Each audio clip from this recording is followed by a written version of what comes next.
Welcome to Revenge Report. Don't forget to hit that like button and subscribe for more. Let's dive in. I knew something was off the second I stepped up to the rental car counter. The woman behind the desk smiled politely and tapped her keyboard. Then her eyebrows pulled in just a bit. "Looks like you've got a compact reserved." "Nissan Versa?" she said. I blinked. "Nope, that's not right. It was an SUV, Toyota Highlander or similar. Confirmed it last week." She turned the screen so I could see. "Reservation was modified 3 days ago by a secondary user." Angela Moore. I clenched my jaw. Of course she did. "My sister," I muttered. "She said she'd take care of everything." Quick note. Before we start, how's your day going and where are you joining from? The line behind me was growing. I could feel their impatience press against my back, but I didn't budge.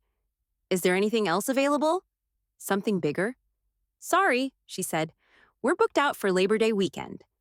I took the keys, grabbed my single duffel, and headed toward the parking lot. The damn car looked like a soda can on wheels.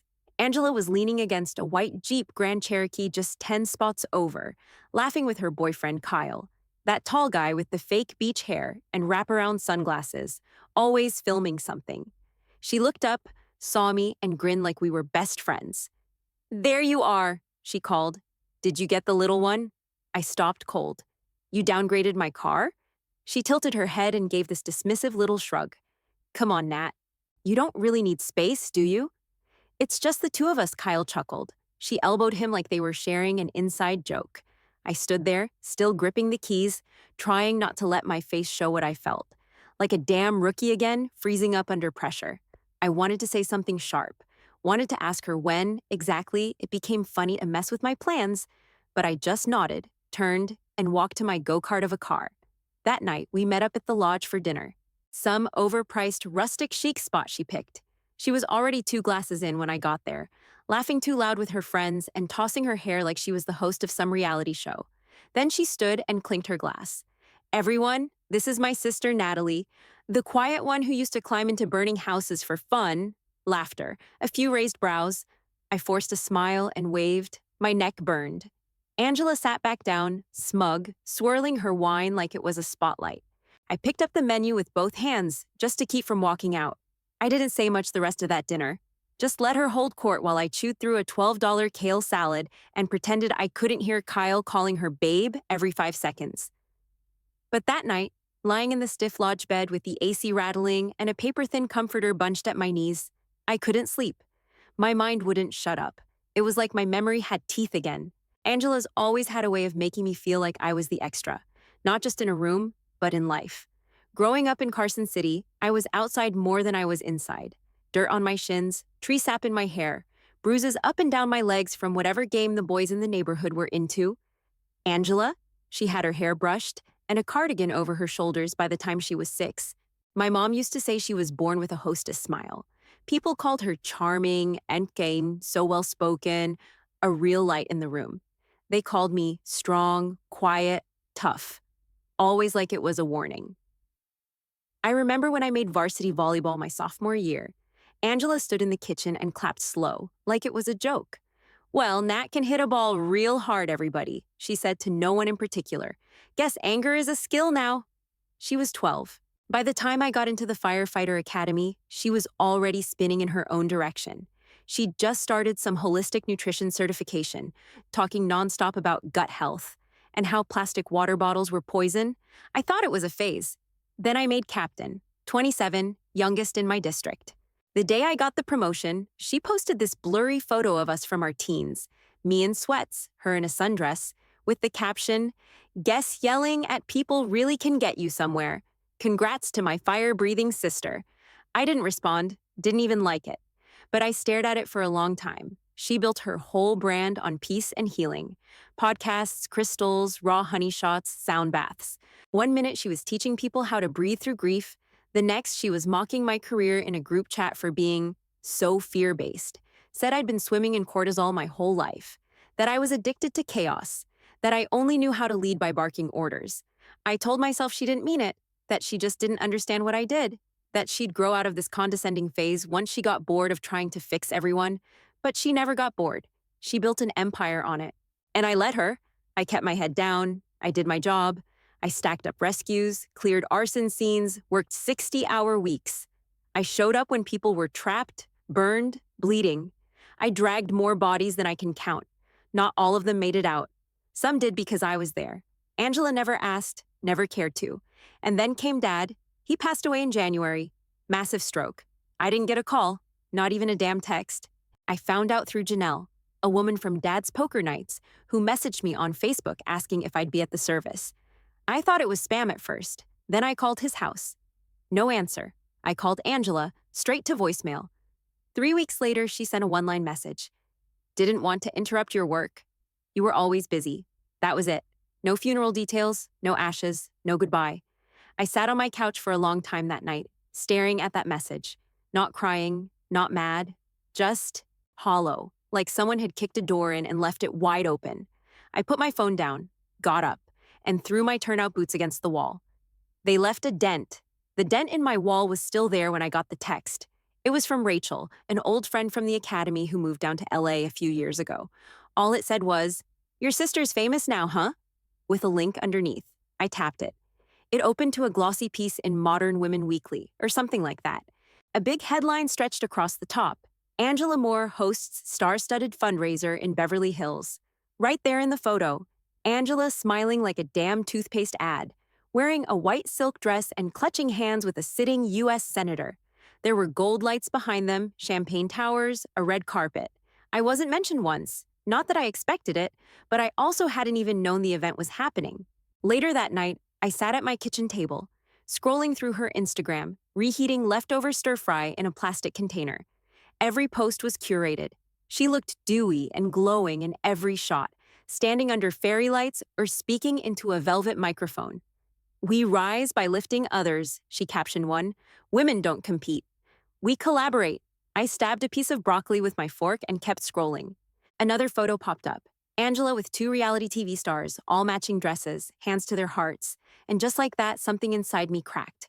Not loud, not dramatic, just quiet, like when a windshield gets its first spider line fracture. I closed the app and stared at the table. She'd built this whole empire on purity and trust and natural healing. But I remembered that old fight we had at Dad's house, the last Christmas we all spent together, when she bragged about how she didn't need big pharma because her supplements were lab-tested and verified. I remember how smug she looked, like that phrase gave her some kind of scientific shield. I opened my laptop, pulled up her company's site, clicked on the little Certifications and Safety tab. There it was, the same test results she'd been flaunting since last year, stamped with a blue seal from some lab in Utah. Didn't sit right. I copied the lab's name, did a quick search. Their site was down, flagged for review by the FDA. Another link led to a Reddit thread about third-party safety seals being bought for display without actual testing. Then I found it, an archived version of Angela's certification. Looked clean on the surface, but the metadata on the PDF told a different story. The document was never downloaded from the lab. It was edited on Canva. Canva. I sat back, exhaled, and rubbed the back of my neck. She didn't just skip protocol, she faked it. That's when my old instincts kicked in. The ones that served me at fire scenes and arson jobs. Details, timing, documentation. I took screenshots, pulled the metadata, found the original seal design for sale online, $9.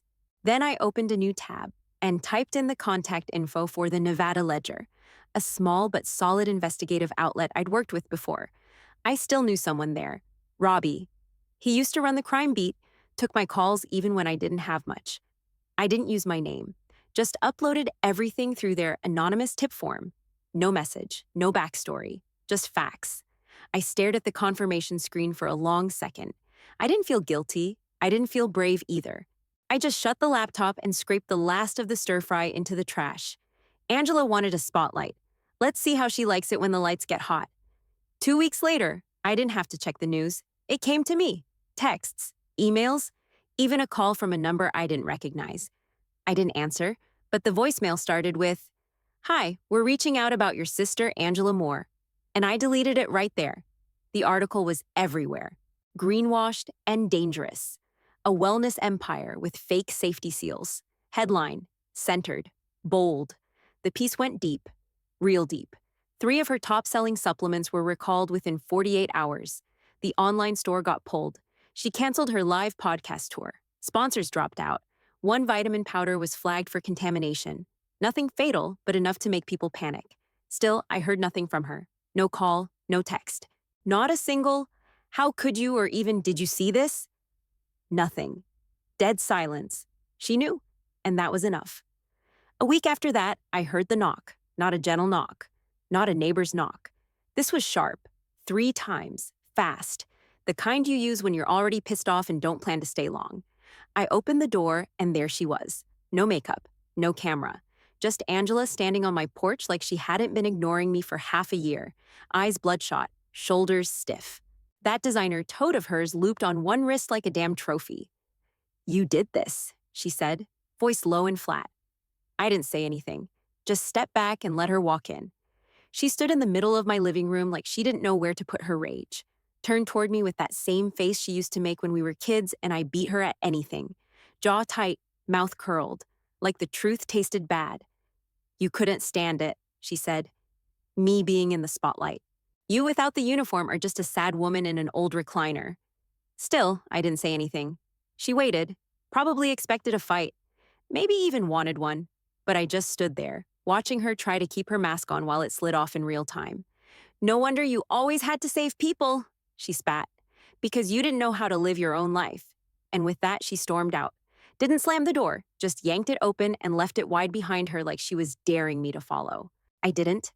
I closed the door, locked it, then turned back toward the chair. My recliner, the one she mocked, worn out tan leather, older than most of her boyfriends. I sat down in it. My old field log was on the end table, half under a takeout menu. I pulled it into my lap. It wasn't just pages and dates. It was years, work, purpose. Inside the cover, tucked into a plastic sleeve, was my badge, Firehouse 12.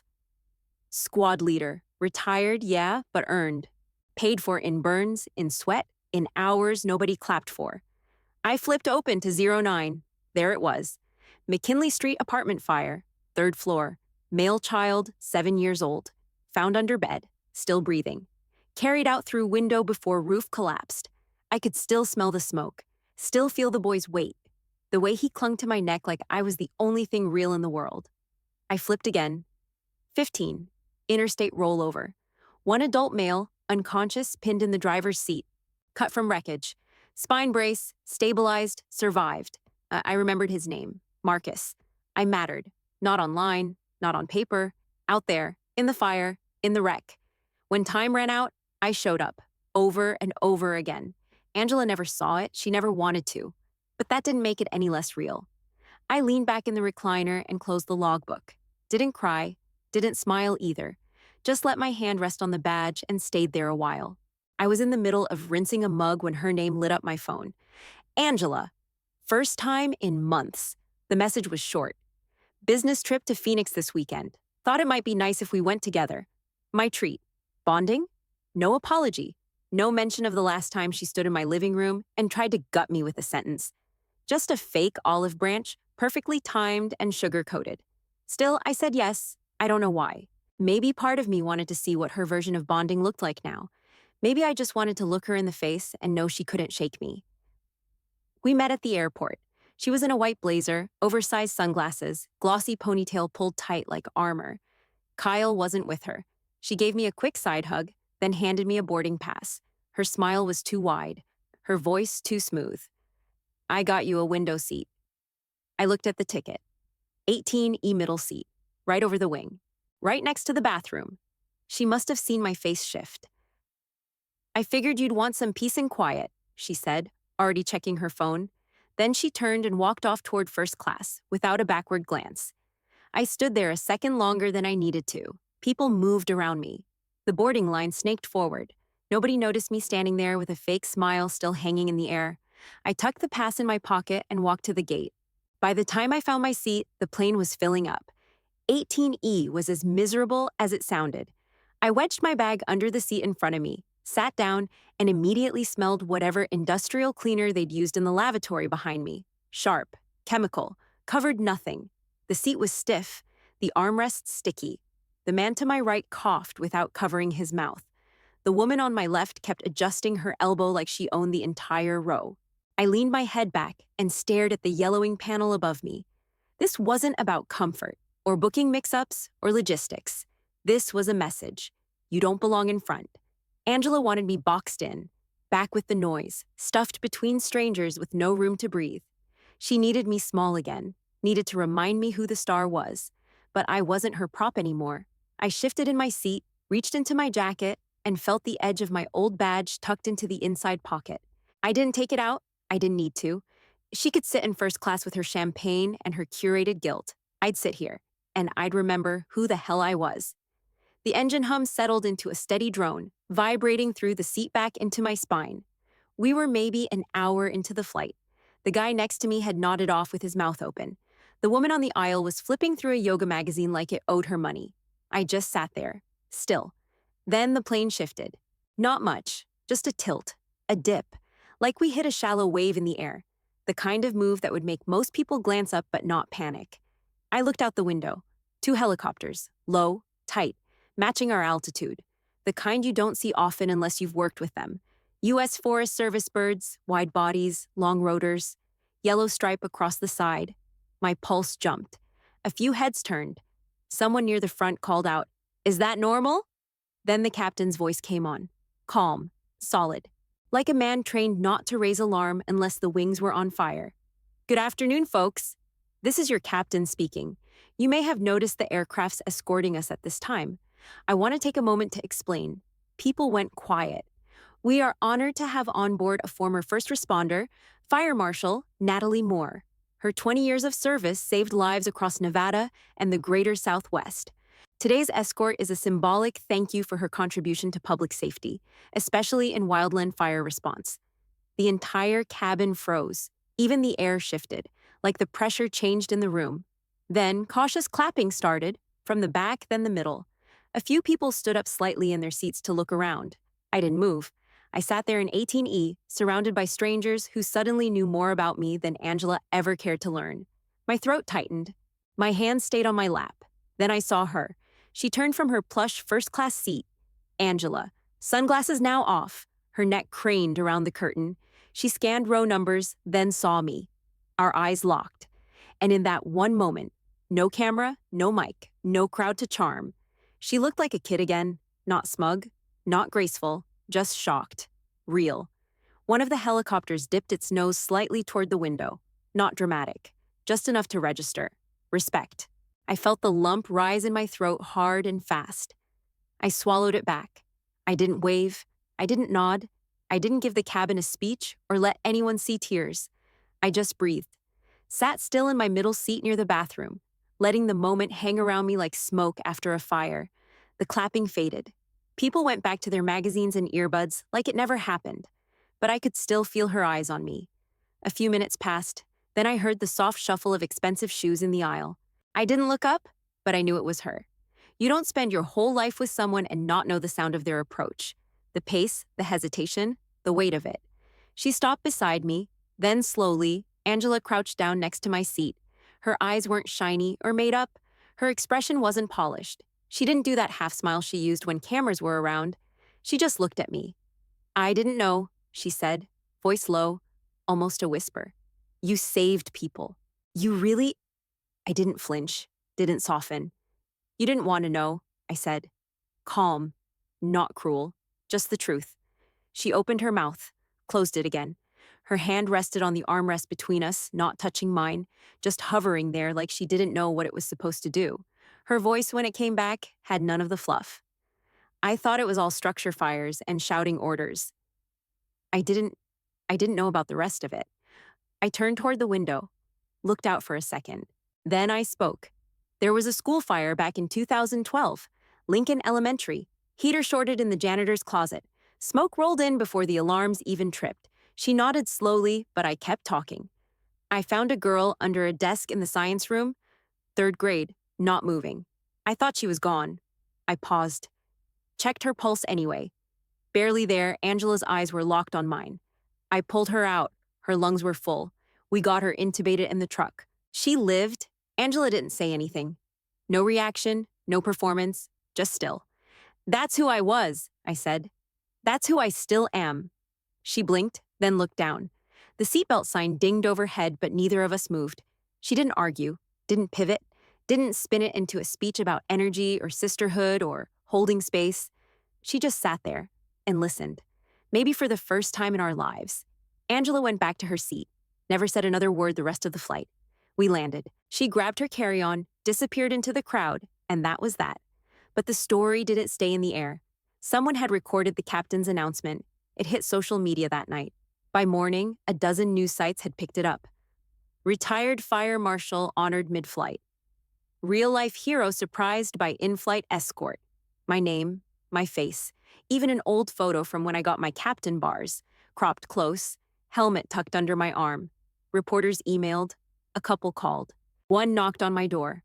I didn't answer, didn't post, didn't explain. Let it ride, let it be what it was. A moment, not a campaign. A week passed. Then the letter came. It was hand-addressed, no return name. I almost tossed it in the recycling, thinking it was another clumsy PR attempt. But the handwriting stopped me.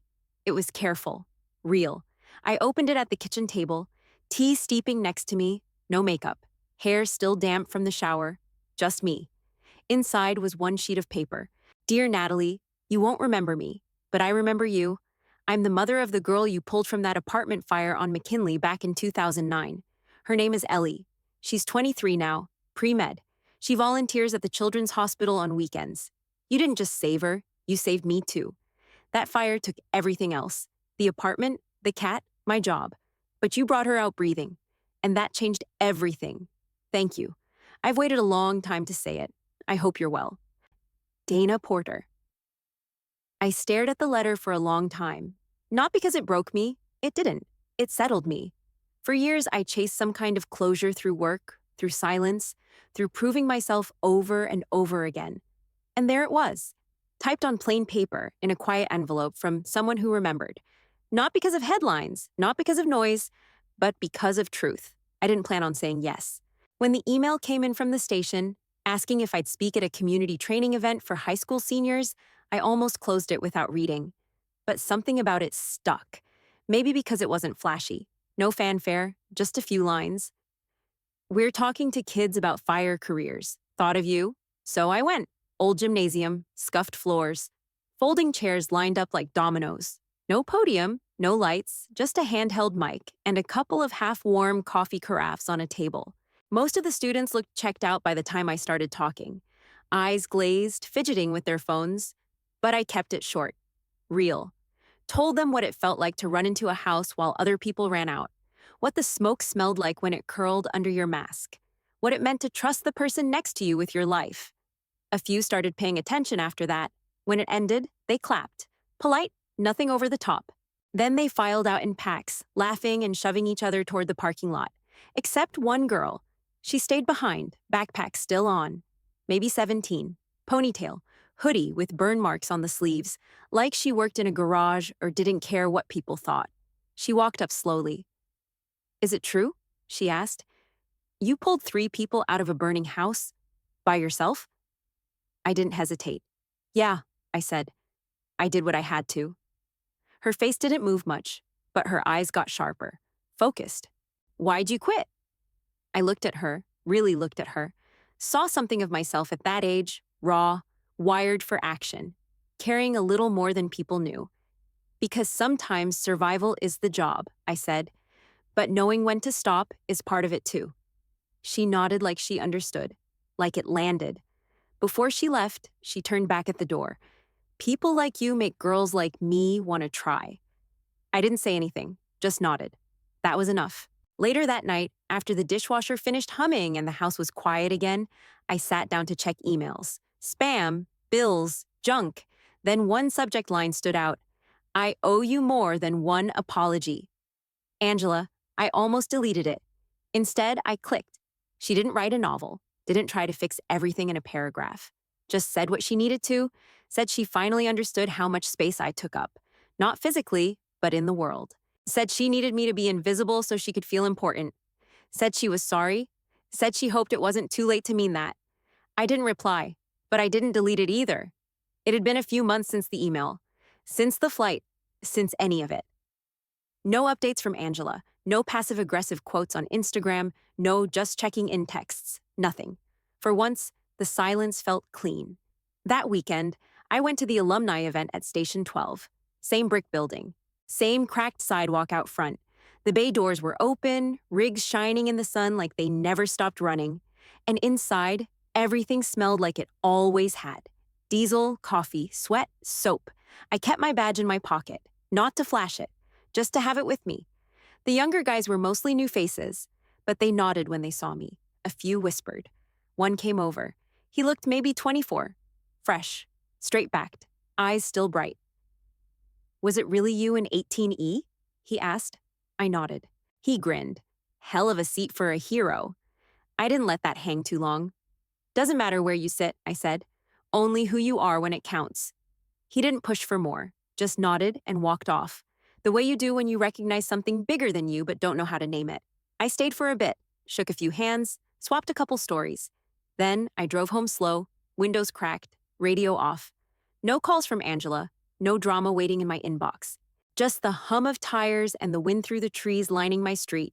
When I got home, I opened the closet, reached back and pulled out the old turnout coat. Still heavy, still smelled like smoke if you got close enough. I laid it over the chair near the window. Didn't hang it, didn't fold it away. Not forgotten, just resting. Then I stepped outside. The air was crisp, sky starting to fade orange. Wind moved through the trees just enough to make the leaves whisper. I stood there a minute, just breathing, not special, just real, and real was enough.